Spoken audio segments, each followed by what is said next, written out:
This is Empowering Homeschool Conversations. We want families to come here and gain insightful strategies that empower them to successfully teach diverse learners at home. Hosted by founder and CEO of SPED Homeschool, Peggy Ployer. Our goal is that these powerful weekly conversations will boost your confidence to cultivate the best at-home learning environment for your student. For more homeschool resources, go to spedhomeschool.com. You're listening to Empowering Homeschool Conversations with Peggy Ployer.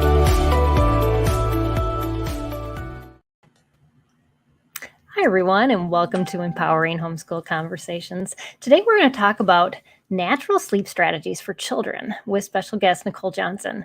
Nicole is the founder and lead pediatric sleep consultant of the Baby Sleep site and is a board member of the International Association of Child Sleep Consultants. With the help of her team of sleep consultants, she has helped over 50,000 families improve their sleep. That's a lot. Millions of visitors have landed on the Baby Sleep site each year for over 15 years. Welcome, Nicole. I'm so excited for you to be here and share some of your expertise. Oh, thank you for having me, Peggy. I'm really excited to share some of my information too.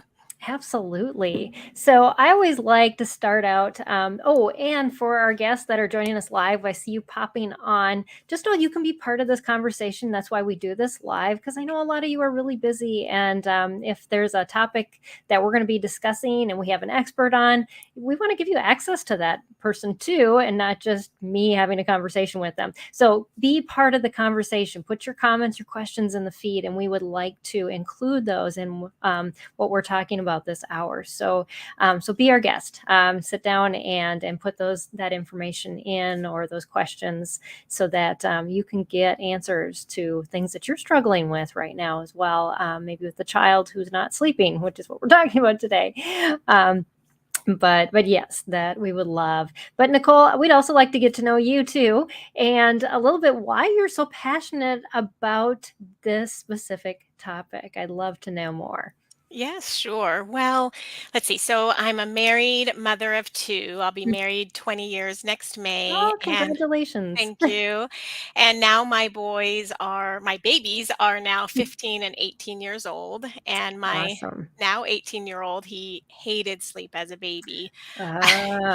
He Yes. had FOMO, fear of missing out, and he thought he was missing Ah, the party that we weren't having every night. right. So, of course, now he would still kind of say sleep is kind of a waste of time. He much prefers to do other things, but of course, he's a teenager, so we have to drag him out of bed sometimes. But Yes, they like sleep on the other end. yes, definitely. So true. But when he was a baby, I read a lot of books about how to help him sleep better. He was waking up every 1 to 2 hours every Wow. night to either breastfeed or get rocked back to sleep. And I started getting depressed and, Mm. just lost so much sleep when he was a baby. And I was trying to fix it. And I figured he was hungry at night, but not that hungry. Right. So all of the books that I read just seemed to contradict one another. I didn't feel right. Like some of them said they don't have to eat at all, and that didn't feel right. And Mhm. some of them said let them cry, and that didn't feel right. So I really tried to find a solution that I felt good about. Mhm. And then I would say we improved sleep, but it was still a very rough first year for me. And Wow. then I had my second son 2 years later, and I said, "Okay, now I got this." Right? Don't But we of all? course, he wasn't a perfect sleeper. He was a better sleeper, but not perfect. So then I started learning more about babies, like children's temperament, Hmm. personalities, how everybody is, obviously everybody's different, but I Right. started to learn more about temperament traits and kind of what drives them. And then I started getting very passionate about helping other people with this topic, basically. So my younger Cool. son, he became a better sleeper, and then I started helping other people, and people started telling me, you should write your own book. The way you explain it is just so much easier to understand. And Hmm. I guess they just liked how I worked with them. And at first, I just laughed this off, but that after a few more people said it, I said, maybe I should create a website or something that I can share my wisdom of what all I've learned over these several years. So Right. my third baby was born, the baby sleep site, and that was 15 years ago now. My younger son was just a couple of months old when I first started it, Oh, and here we are, millions of visitors later and thousands of families that I've worked with individually, and I love it. There's just no one size fits all. I like right. personalizing the approach for every situation. Some people co-sleep, some people don't, some people breastfeed, some people don't. I like to personalize the experience for everybody. So that's And what I do. yeah, and that's a good point, and that's something that we actually are proponents of as well, is there is not a one size fits all. Everybody's so unique, and our family situations are unique, our children are unique, and so we can give a lot of strategies, but it doesn't mean that same strategy is gonna be the best strategy for every person, and Absolutely. so I love that you come from that perspective because we do the same thing with education. That's why we homeschool and we don't have to take one curriculum and use it for every subject. And that's the beauty of being able to just make things fit for Yes. you. And like you said, internally as a parent, you kind of know Hmm. what should happen and what shouldn't. And I think a lot of times we ignore that because we look at this expert says, and then all of a sudden that expert and their quote unquote model of how this perfect thing is going to happen is now elevated above the needs of our child. Absolutely. Okay. So Yeah. I love that. Yes, absolutely. I agree. So yeah, let's dive into a couple like just kind of overall questions. I know we had one question already come in, and it's very similar to another one that we have on our list that was submitted ahead of time. Um, but I just like to kind of look at the global picture of sleep issues. And what percentage of families do you think, or what's the likelihood of sleep struggles happening now? And has it increased over the years, or do you think it's been pretty much a constant? Oh, that's a good question. Well, as you know, they recommend we adults get at least 8 hours of sleep every night, Mhm. and children need 9 to 12 hours each and every day, depending on their age. So, children need a lot of sleep to grow and thrive. Right. Yeah. Now, my data is kind of skewed because the people that come to me all have some type Right. of sleep Yep. challenge. Hmm. So for me, a lot of people have sleep problems, Right. but 100%. that's right. But the Sleep Foundation, they estimate 25 to 50% of children will have some type of sleep Wow. challenge or sleep problem. Now, one thing to keep in mind is how I define sleep problem is like waking up at night or waking up Mhm. too early in the morning, not getting enough sleep, something like that. Okay. Now, one thing to keep in mind is that we have to also just adjust our expectations because, Mm. while your best friend's child might need 11 hours of sleep, yours might only need 10 hours. So you trying to fix a problem may Right. not be a problem at all, except your expectations. So, That's a good um, point. yeah, so Mhm. averages are just that. Some people need more, some people less. And, like twice exceptional children, for example, need more sleep. Gifted children Really? generally need less sleep. So, and like Hmm. my older son who inspired the website, he was diagnosed gifted or identified gifted later in life, in third grade or so, something like Mhm. that. And then it all kind of puzzle pieces fell into place that he Right. didn't need as much sleep when he was younger. So, it's one of those things that you have to look at your child as an individual. Are they thriving? Do they seem tired? Do they need more sleep? And kind of adjust your expectations based on that. Right. So just because a sibling needs more sleep doesn't mean that the other sibling needs more sleep, which is not always the best thing for mom and dad, but Right. um Right. And it's hard not to compare children. I only have 2, but Yes. it's so hard not to say, "Well, your brother did this and you Mm. should do that." It's very Right. difficult. Mhm. Absolutely. Yes. So that's good to know. It's as unique as the child on the needs of that sleep. So how can a parent tell if a child is not getting enough sleep? Yeah, that's a good question. So mood and behavior are your number one indicators. So if your child is happy and thriving, more than likely they're getting enough sleep. But if you start to see signs such as dark circles under their eyes or even yawning, I mean, Hmm. yes, all of us yawn, especially as we're Right. getting close to bedtime, but generally speaking, if you're getting enough sleep, you're not yawning throughout the day. Um, Right. Another thing that some people don't know is hyperactivity can be a sign of overtiredness. So, our Really? bodies release hormones to fight fatigue. So, let's say you're Mm. getting tired, your body's going to give you that jolt so you can get your second wind. I'm sure you remember like Oh studying in yeah. college or Yeah. whatever. Hmm. So, same thing. So, a lot of times people would watch my sons run around and they say, "Oh, he's not tired at all," when in fact, no, he's exhausted. Like this is like past the point of his bedtime. Like we need to get him to bed pronto. Um, Yeah. and lack of sleep can also like worsen some conditions like ADHD. So we have to be careful about that. So depending on the child's age, tantrums are more common if just kind of behavior problems in general. Tantrums are normal, but if you see an excess or increase, then your child might not be getting enough sleep. Acting out as they get older, poor performance in school is another one too. And some even get headaches and upset stomachs just like adults do.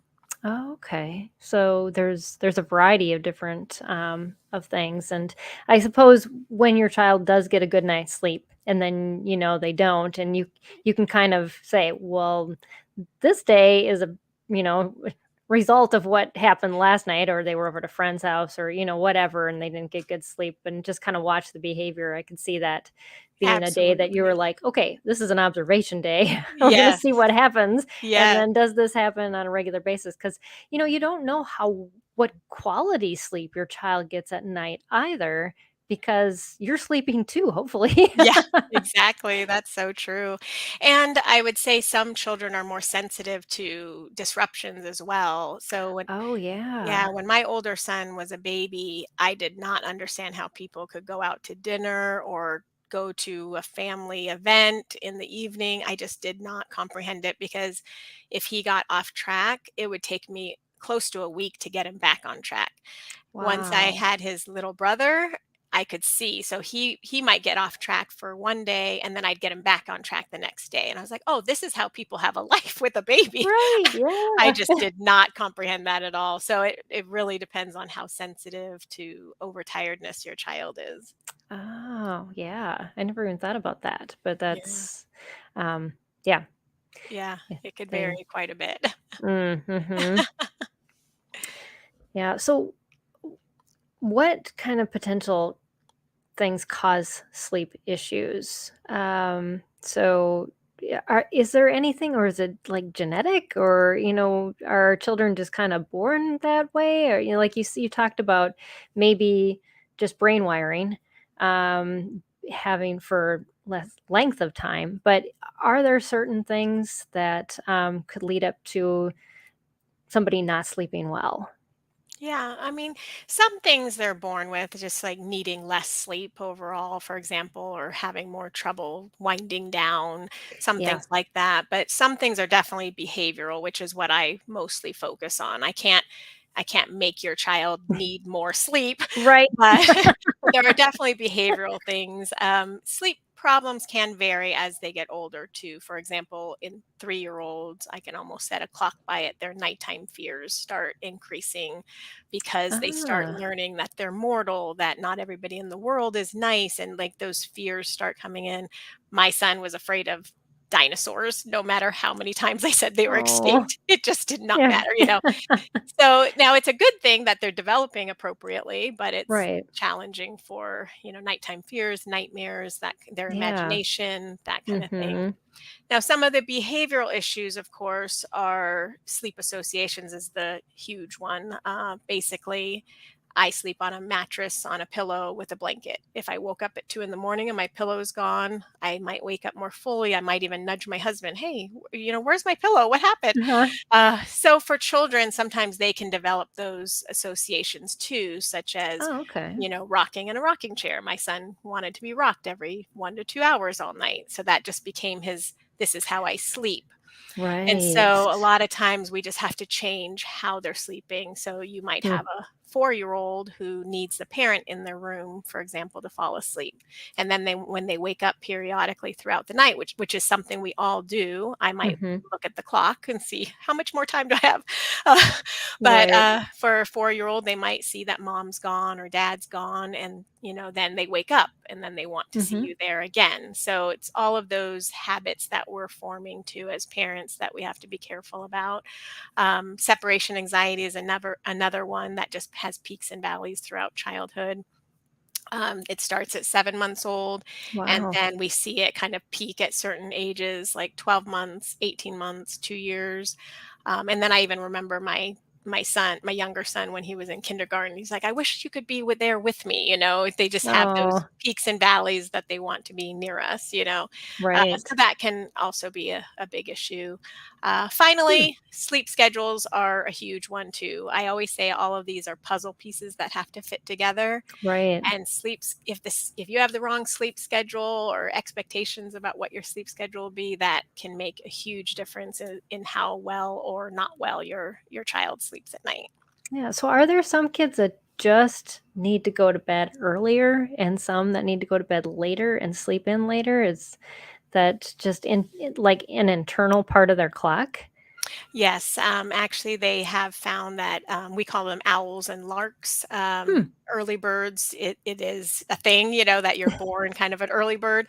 Uh, Now, there is within range. So, Mhm. usually, we could at least get the schedule somewhere around the sun. So, light stimulating our eyes is what signals our brain to wake or sleep. So, Okay. in general, I see later bedtimes in the summer, earlier Yeah. in the fall and winter, just from that fact. And also the same thing with early risers. If you have a very sensitive to the light kind of child, like I Mm. am, actually, I have room darkening curtains for that reason. Once the sun starts rising, that's just how our bodies work. We're supposed to rise with the sun. Right. So now some of us can sleep through that and some of Hmm. us can't. So there are some things like that we do have to watch. And Right. yes, sometimes I have to move bedtime later for some and earlier for others. That's true. Yeah. Yeah, that's fascinating because yeah, it's and then those days that it's like storming out, you could oversleep if you think the sun's going to wake you up. That's right. So, yeah. That's great. Um, so, as far as like, lack of sleep as an adult, I know how it affects me. I know if I haven't got a good night's sleep but as far as kids, what things kind of wind down in them that aren't as effective when they're sleep deprived? So, yeah, as far as like their cognitive abilities, their physical abilities, um, where are they not at their peak if they're not getting any sleep that they need? Yeah, I mean, in general, it's just harder to learn when you're tired, of course. It's harder to retain information, even if you can learn. Mhm. We see a lot more, poorer performance in school, just if even if they're not falling asleep in class, they might just be dazed and not Oh, paying yeah. attention, basically. And, just like drunk driving is, dangerous, sleepy driving is dangerous. And Right. if you take your child to the playground, they might be more prone to falling and kind of being Oh, yeah. clumsy. And, because Mhm. we're all just not at our best when we're sleep deprived. And it kind of depends to the level of sleep Right. deprivation. And some of us can handle it more than others too. Hmm. I know my husband, for example, needs more sleep than I do in general, but he doesn't get as irritable as I do. So so I remember when I had a baby, I was like, "You sleep at night because you can handle my irritability better than, and you need more sleep." So we kind of had this Right. kind of or arrangement, if you will. Uh-huh. And then, of course, there's also the happiness factor. Hmm. A lot of children are going to be more irritable and not. It's very hard to learn when you are just kind of grumpy, all the time. So that's a big factor as well. And they might be short Right. tempered and have more Yeah. tantrums too. And if you're trying to teach them how to add 2 plus 2, they're going to get more frustrated and less Mhm. patient, of course. Right. Yeah. Just everything's kind of on edge. I guess that is kind of the same thing as adults.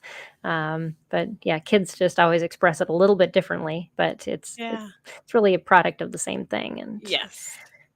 so, Absolutely. Yeah. yeah, We all thrive. I always said I'm a much happier and more fun parent when I'm getting a good night's sleep for sure. absolutely. I tried Yes. not to look at it as like a selfish thing because I could parent you better if I'm getting a good night's sleep. You know what I mean? Right. Yeah. Would you ever have one of those conversations with your child? I need to go to sleep now. Yes. Yes, absolutely.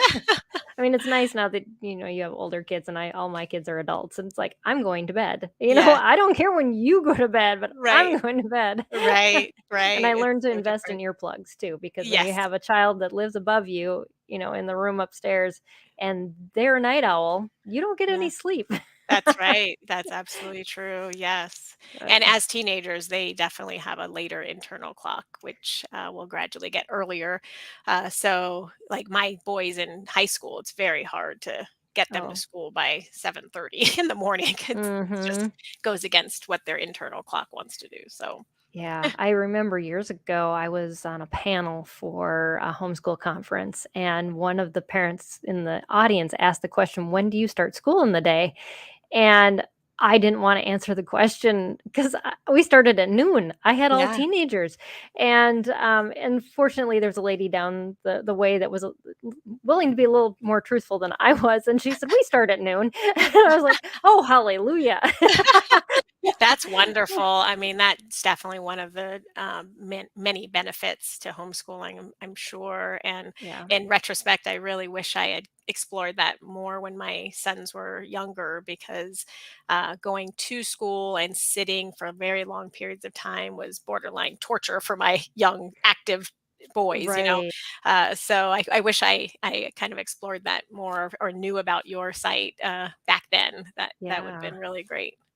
Yeah, it is a benefit, and I think a lot of parents don't, they have this idea of what a school schedule is supposed to look like too, That's right. and so they just replicate that in their home and forget that that freedom is there, and for teenagers especially, to Absolutely. be able to work with that clock, oh my Yes. goodness, Yes. I mean, you get so much better productivity, conversations, learning, everything when you work Absolutely. with them instead of Yes. against them. Yes, and even though we probably don't wanna talk about it, but during COVID, when we were at home doing school, Right. Yep. oh, the school day looked way different. Mhm. Yeah, so my younger son was a little bit more starting more like 9, I would say, but we'd be done by noon or something like that. Right. My older son, he's night owl and would do his work late at night, and that's just how he liked it. He functioned a lot better that way. Right. Yeah. Yeah, that was when I finally caught up on my sleep. I have to say, because my husband worked from home and wasn't getting up at 5 a.m. in the morning. He was getting up at 6, and I was like, Oh, "An extra hour." yes, Yes. yes. I kinda yearn for those days again. I bet. I know there were some benefits there, I have to say. Absolutely. Uh So we're going to talk about some natural sleep strategies. What top things do you kind of look towards, maybe to have parents start, thinking about as far as a strategy to combat, maybe, I don't know, like, what is the number one thing, and what strategy do you often share the most? Yeah, I would say the number one thing and the first thing I look at for any child is their schedule and how much sleep they need. So even if you just calculate it over 5 to 7 days, just Hmm, see how much they're actually sleeping. And then you want to try to set your schedule, set the schedule based on that. okay. So for example, let's take, I'll say a lot of people will talk to me about, let's say, their 5-year-old or 6-year-old and they're trying to put them to bed at 7 p.m., let's say, because that's what they say to do. Right, Um, exactly. but if your child needs 10 hours of sleep, for example, and they're taking, let's say, an hour nap every day or something like that, or um, uh, then they're going to wake up at 5 a.m. So Hmm. that's more of a expectation issue more than a sleep problem per se. Right. Or similarly, let's say they're more of a night owl. You're trying to put them to bed at 7, but they're not falling asleep till 8:30, and then they wake Hmm. up at 6:30 happy. That's again not really a problem per se. You might just be putting them to bed too early.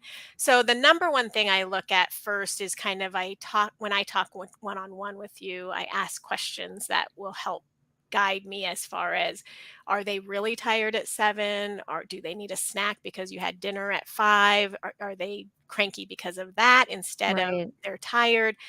So the schedule is one of the number one, the biggest puzzle piece. I always say the Okay. puzzle pieces you have to put together.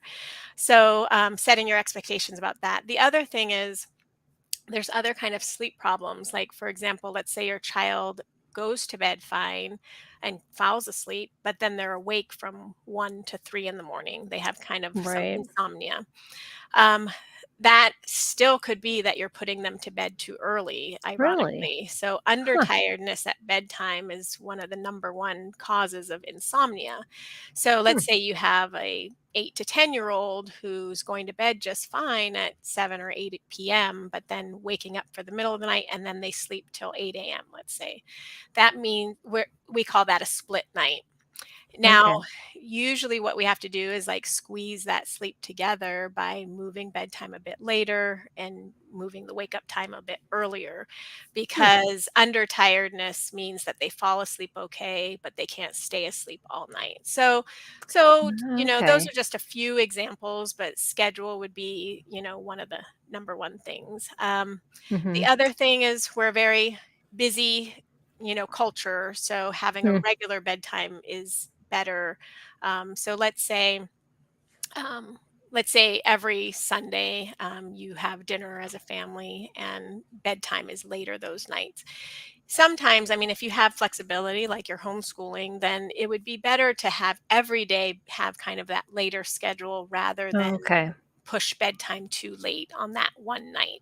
Right. Um, Everybody can handle a little bit fluctuation. It doesn't have to be exact and we don't Right. have to be rigid, Hmm. but having a regular 30-minute period of time where everybody's winding down and going to bed usually works better for all of our internal clocks. So Good. that's Yeah. something else. Yeah. But there's Yeah. lots of other ways that we can help children sleep better too. Hmm. Having sleep routines where you're kind of setting the stage. Um, do consider that some children take longer to wind down. So my son, for example, Okay. every time I tried to hurry, like, let's have a 30-minute bedtime routine because that's what all the books say. Right. It just always backfired on me because Hmm. rushing him is just not something that worked for him. So at some point in his childhood, I was like, he needs 45 minutes to an hour to wind down. And the more I hurry him along, the more Right. longer it takes. So Hmm. let's just have that consistent routine that would Hmm. take 45 minutes to an hour. So those are some of the things to consider as well. Yeah. So you did answer one of the questions. Cassandra had asked, "How can I help?" She wanted help for her 11-year-old who falls asleep fairly easy but doesn't stay asleep. And you kind of addressed that when you said to kind of move the it in from each side. Yes, that is a possibility. Of course, I'd probably want to ask a few more questions like how often is she waking up? Is she awake for a long period of time or short Right. periods of time? Is she having nightmares? There are a lot of factors, and there is such a thing as a too late bedtime too. If she's not getting enough sleep, if Oh, she's like an really? early bird and you're putting her to bed at 10, that might Mhm. be a problem. But all in all, Right. it's a possibility that she's going to bed too early. So. Wow. Yeah, Mhm. yeah. There's a Yeah. lot of factors though, that's why I usually work one-on-one with people so I could ask a lot of questions. Right. Yeah, yeah, and I understand it's a you're probably not gonna get a perfect answer, and Yeah, that's why we'll share your information, your website, all of that in the show notes, yeah.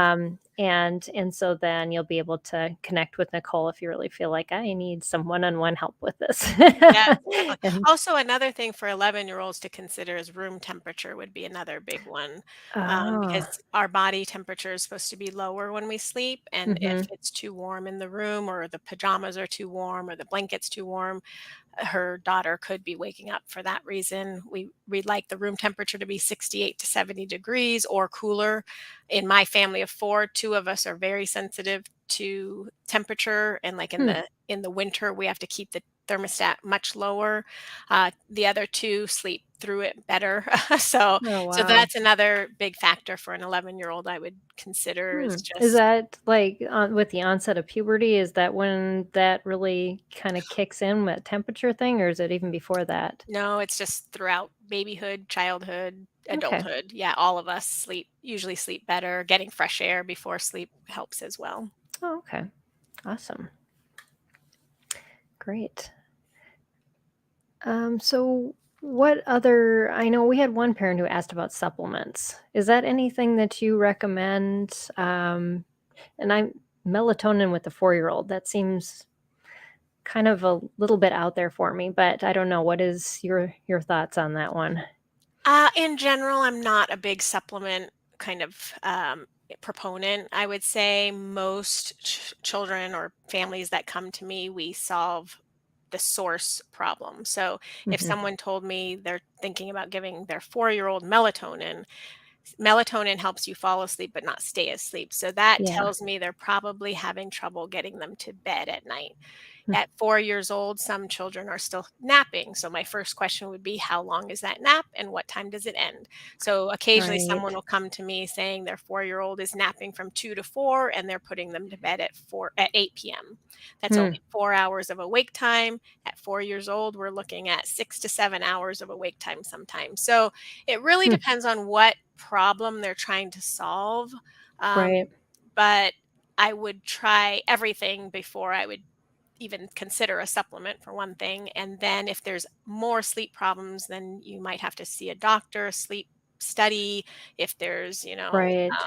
apnea going on, something like that. But Hmm. I would really need to know why they're thinking about melatonin. Usually you don't need a supplement for a 4-year-old. You probably have to think about cutting the nap or changing the bedtime, just depending on kind of what the situation is. So that would be the first thing I would do. I'd probably like end all napping by 2 p.m. if there's a nap, or consider if bedtime's too early, if they're not napping but going to bed at 6 and then they won't stay asleep, something like that. We Right. really want to address the schedule and Hmm. see what is happening there. Yeah. Yeah. Okay. And then we had another question about naps, so I might as well throw that one in here Sure. now too. Um, this viewer asked, please share strategies for dropping to 0 naps. My 2.5-year-old is fighting nap time and struggling to fall asleep at night. I think we are going into the phase of no naps, but she's not fully ready for this step. She sleeps well during the night. Yeah, so that's definitely a tough one because as when they're babies, I can like set clocks by most nap transitions, but the transition away from napping completely is the most variable. I could see Right. a 2 or 2.5-year-old dropping a nap, or I could see a 5-year-old still napping. It's like there's such a wide variation, Hmm. and she's right that it doesn't mean that they're ready every day. So Ah, fighting the yes. nap, I would consider whether we have to move the nap a bit later. So let's say she's waking up at 7 and you're trying the nap at 12. A lot of 2-year-olds or 2.5-year-olds don't nap until 1. So Oh, okay. let's say you give her a nap from 1 to 3 p.m. And usually at 2.5, we're looking at 5 to 6 hours of awake time after that. So Hmm. now you're talking about if you're trying to put her to bed. So let's say she fights her nap till 1, sleeps till 3, and you're trying to put her to bed at 7.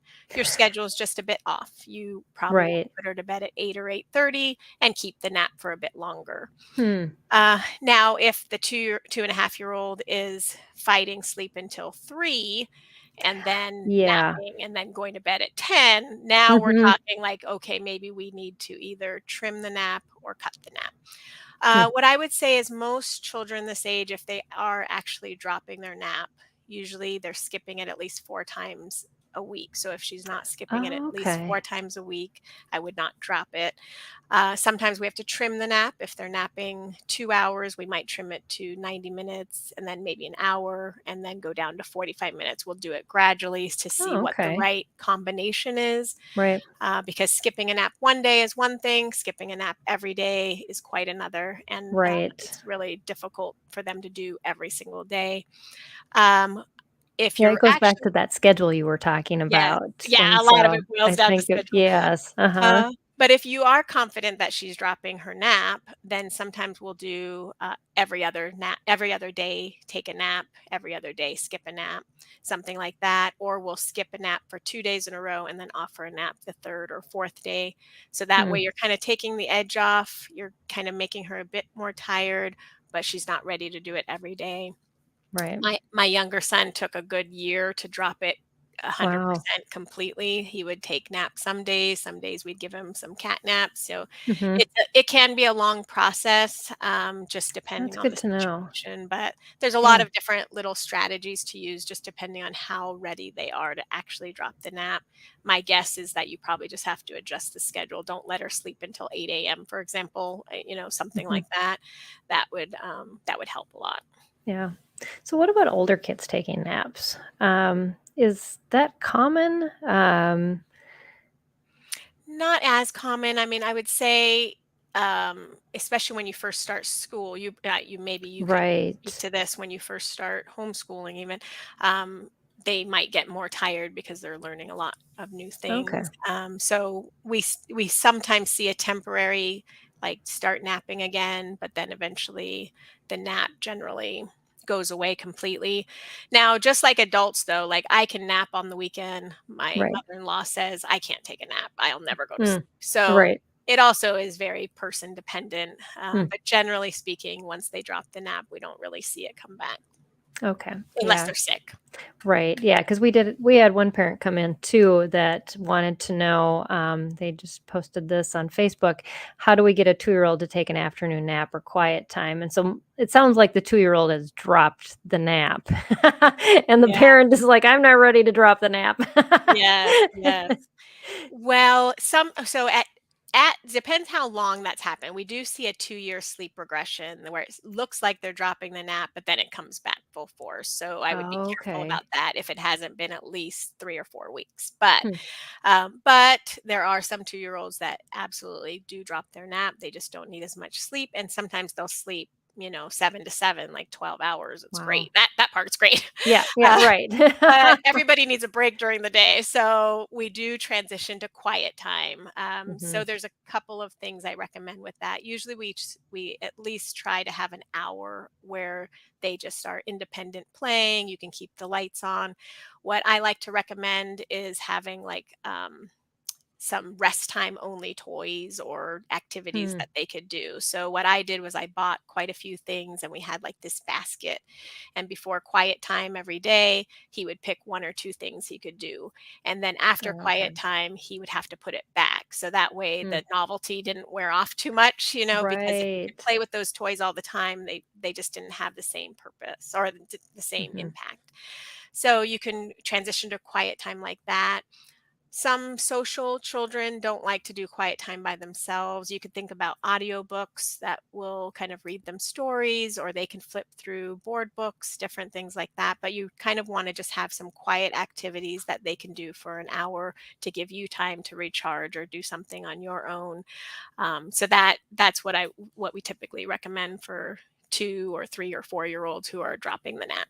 Yeah, and she said it's been almost a month, but at evening he melts down.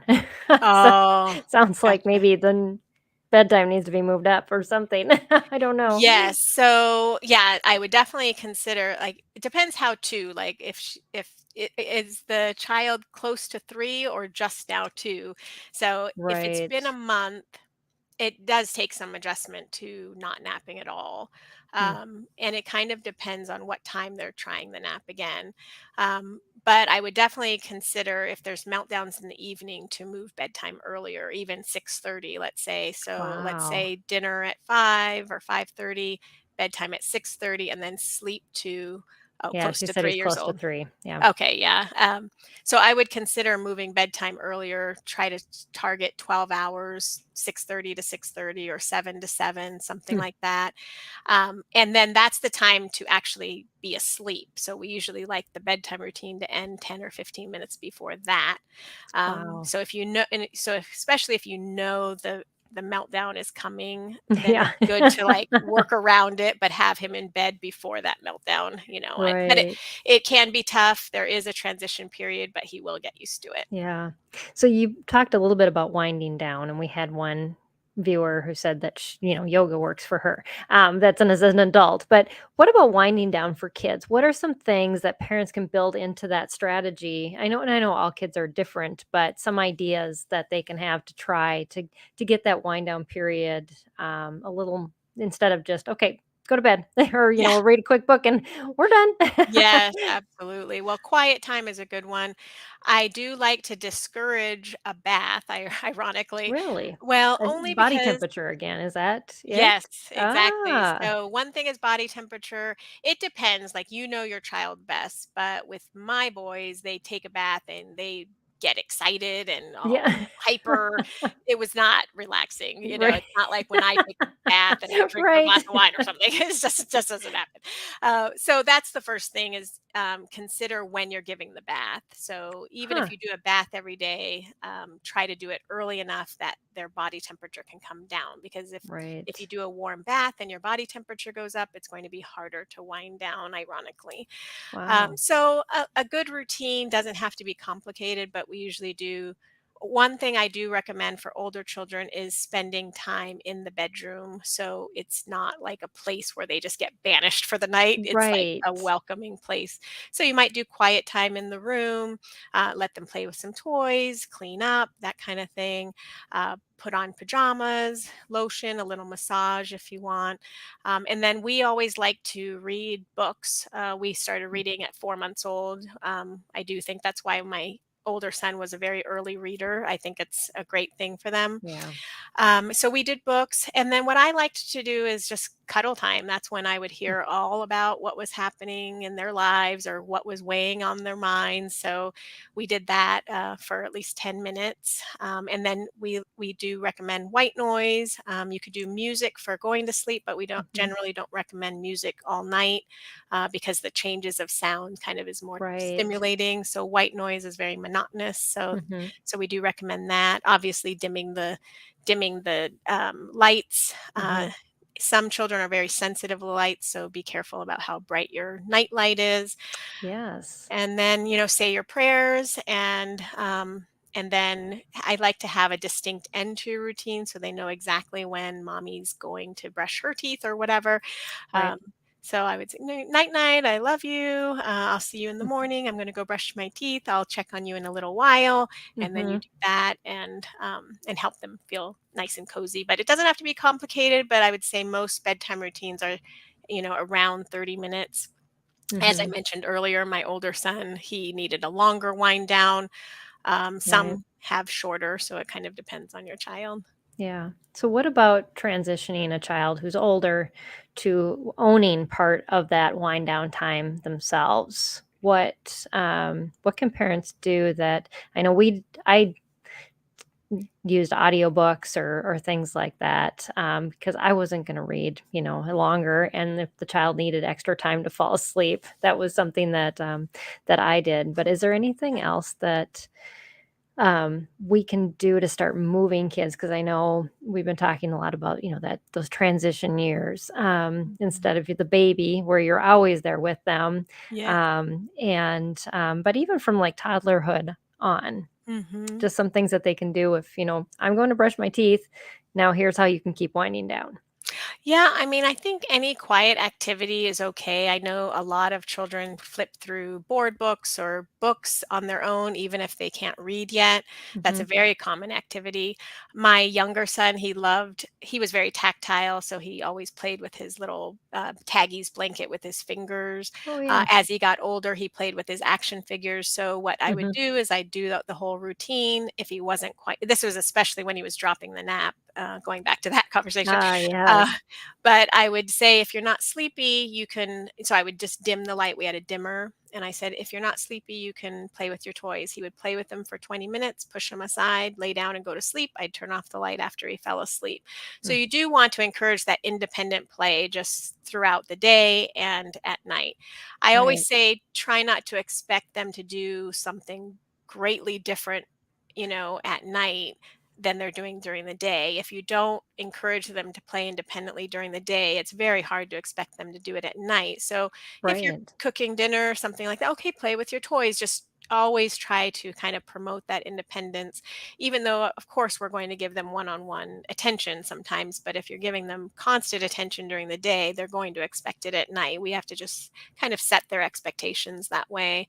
And, Absolutely. and any quiet activity, just not devices, obviously. Right. But Hmm. other than that, I think audiobooks have been fantastic. We've been using that more and more. Yeah, yeah. It seems as they get older, and and then you don't have to use your eyes. You don't have to look at a screen because I know how that affects sleep as well, Yes. and then it allows you to kind of listen. Of course, you'll fall asleep in the middle of the audiobook and go, "Where did I leave off?" Yeah. Oh, yeah, definitely. And So, my sons love for me to read and then make up stories. I remember mhm. having to make up all these stories off the top of my head. They just love that. But Oh, yeah, that's I'm great. dating myself now. Now the audiobooks are so much better. Right. So I would love for you to share one other of your favorite tips that we haven't talked about yet. Well, let's see. I haven't talked that much about changing sleep associations, which is a big part of Hmm. it. So, a lot of times I like to focus on encouraging children to be self confident. So, when you're thinking about changing sleep associations, so let's say your child needs you in the room when they're falling asleep. Um, it is a good idea for you to change that so that they don't necessarily need that at 2 in the morning, for example. So I Right. would say that's a big way to help your child get through the night independently. So I always like to say, think small changes. I like to change just one or two variables at a time. So let's Yeah. say right now you're laying in the bed, cuddled up against your child while they fall asleep. Well, cuddling is good. I'm a big proponent of that. Mhm. Uh, so you do that as part of your routine. And then I always say, have a distinct end. I'm going to sing, row, row, row your boat, and then I'm going to get out of the bed. So you Mhm. might just change one variable, which is not cuddling them to sleep, but sitting next to the bed, for example. Okay. Start there, and then over time you can add more and more distance as they fall asleep, and eventually you want to make it to the doorway, and then eventually outside the doorway. So Right. changing those, like how they're falling asleep, is a big way to help them get through the night, sleep independently, and just have that confidence that they can do it on their own. I do like to have like positive reinforcement. You earned a sticker because, you Hmm. stayed in your bed while we were cuddling or whatever, or as I was in the doorway. Good job, something Right. like that. One big thing that I see people do when they have older children is they say, okay, you'll get a sticker if you sleep through the night and stay in bed all night.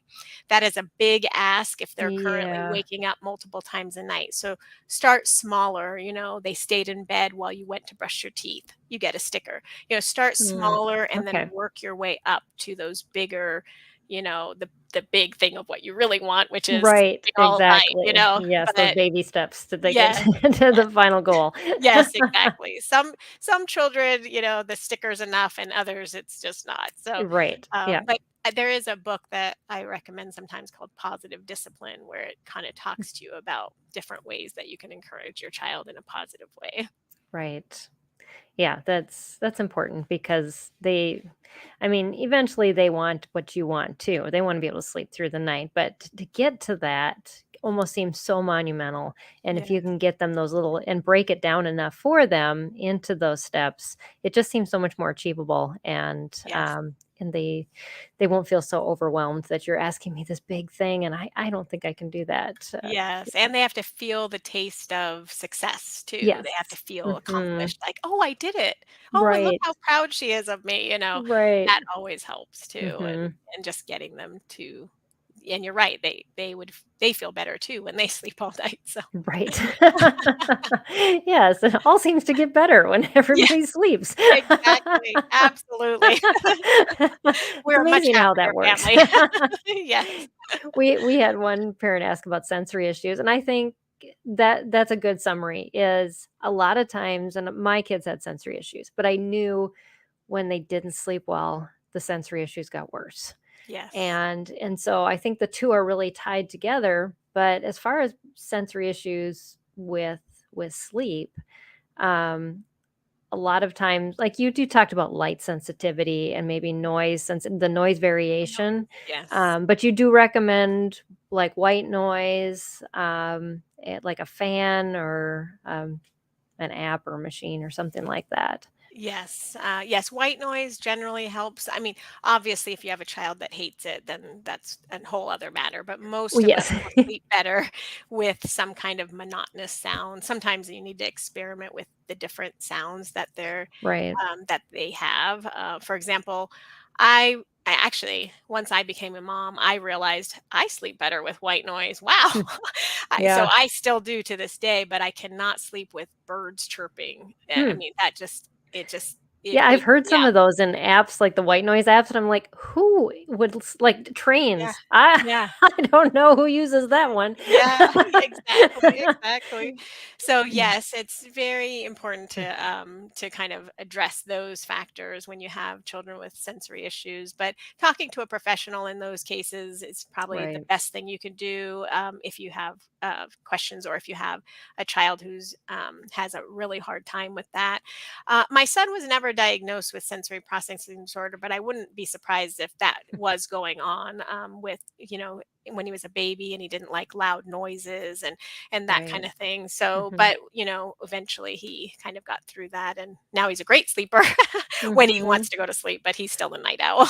Right, yeah. What about smells? You know, it has does that affect I'm assuming that affects our sleep. Because It like, sometimes, like, when my kids were younger, I would bake at night, and I don't know if mm, that would cause anything or oh, not that I know of, but I'm sure there would probably be some smells if they are kind of pungent for them that, Mhm, all of us would be, have difficulty. right. But overall I don't hear about that too often. But Yeah. I always say every just when I haven't heard something, I hear something new. So Right, you yes, never absolutely. know. I would think baking would be like comforting, but maybe Right, wake up yeah, hungry. I don't know. make you wanna sleep or we actually get up in the morning. That's I think more so with my family. It's like holidays come around, they're like, "It's time to get up, mom's cooking." Yes, yes, and I always make, cinnamon rolls on Christmas morning and stuff, so Right, that's exactly. the Yep. best. Mhm. Yep.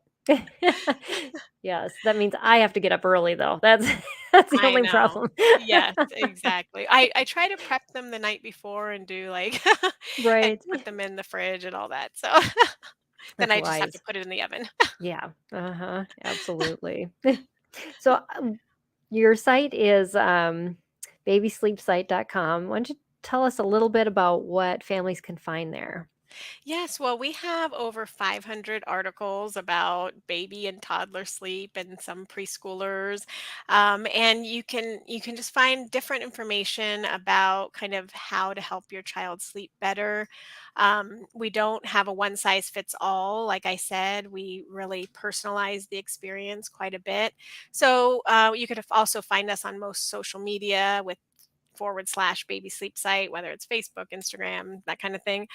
We like to share sleep tips and just Awesome. different funny things too, try Mm. to keep it light sometimes. Right. But we also have ebooks for people that need extra help. We do have a lot of free information on all of our 500 articles, but a lot of times some people do need one-on-one, like how do I apply this to our child? So we also offer one-on-one services where I'll talk Awesome. to you on the phone or via email. We have an online questionnaire that's very substantial to get information. I also have a free 15-minute assessment. I just talked to a mom this morning earlier and I gave her some tips. She's going to give it a try and see what happens. So I don't always try to sell you anything if you don't Right. need like a package. It's more about just finding that right fit. If you do need one-on-one help, I'm here to help, basically. Awesome. Well, that's great. I really appreciate it, and it's definitely something that when it is an issue, it's a major issue, and we need experts like you out there to help walk parents through, and especially when you're dealing with babies. I mean, new parents, just in general, you aren't sleeping, and we don't think very straight in the first place, and then Exactly. when our child has us not sleeping even more for a longer period of time, you run into families like that, and I'll be referring people to you a lot, I think. Yes, that's great. I know. And sometimes I always say it's not that you don't know what you need to do, it's just a matter of putting it into a plan. So we do personalized sleep plans, like step one, do this, step two, do that, step three, do this. So just to make Awesome. it easy. When you're sleep deprived, it's pretty hard to Yeah. figure it out. Like, am I doing the right thing? And then sometimes it's just about confidence. Like, okay, I'm going to do this for Yeah. 3 days and then I'm going to stick to it. And then Right. if you have confidence in what you're doing, you'll stick to it for 3 days. If you don't, you'll be like, oh, I better try something else. Right. So, Yeah, and we yeah, give up before we even tried long enough to make it effective or to even see if it was going to work that's because right. like yeah, I love when you talked about that. It's going to be a process of getting that figured out, and it's not going to happen overnight. And yeah, the whole nap thing. I think we as parents, we just want, well, something changed, so I guess that's changed permanently, Yeah. It's Yes, not. sometimes it's not. Yeah, Mhm. absolutely. Or not every day. Yeah. Right. Children keep us on our toes, right? Right. So we And I want to always have try to yeah, I always try yeah, to tell people they're not robots and they're going to right. need us some of the time too. So that's the tricky Mhm. part thing. Some people think I'm going to fix this problem and it'll be happily ever after, and they grow and change and they need us to Exactly. adapt to. Yes, yes. So even though we have to have a schedule, we have to have a schedule that allows for some variables. Yes, exactly. Exactly. Clear as mud. Exactly. Oh, well, thank you so much, Nicole. And I just encourage our listeners, viewers, if you're on the podcast, I'm going to share some extra website links. Resources that Nicole shared with me in the show notes on here on YouTube, but also on the podcast. And so if you're looking for more information or maybe some of the things that she referred to or those types of things, you'll be able to just click on those links and including her website, babysleepsite.com. So, yeah, well, thank you so much, Nicole. This has been such a fun conversation. Oh, well, thank you for having me. I really appreciate Yeah, it. I love talking about sleep. I noticed that. Well, I appreciate it because yes, it's good to have somebody who's passionate about a topic to share, and so we definitely appreciate that. Oh, thank you.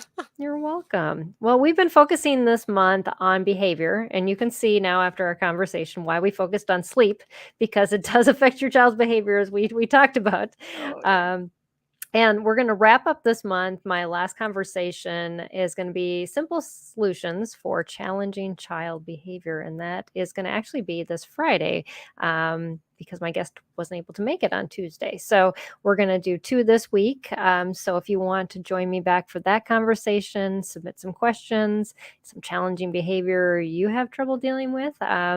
Then she is over the website called Behavior Bub, and as well as she's a University of Pennsylvania professor. So, anyways, you want to join us for that conversation. But thank you again, Nicole. I appreciate your time and all that you're doing to help families It's just amazing. And keep up the good work. Oh, you're welcome. And thank you so much. I appreciate it.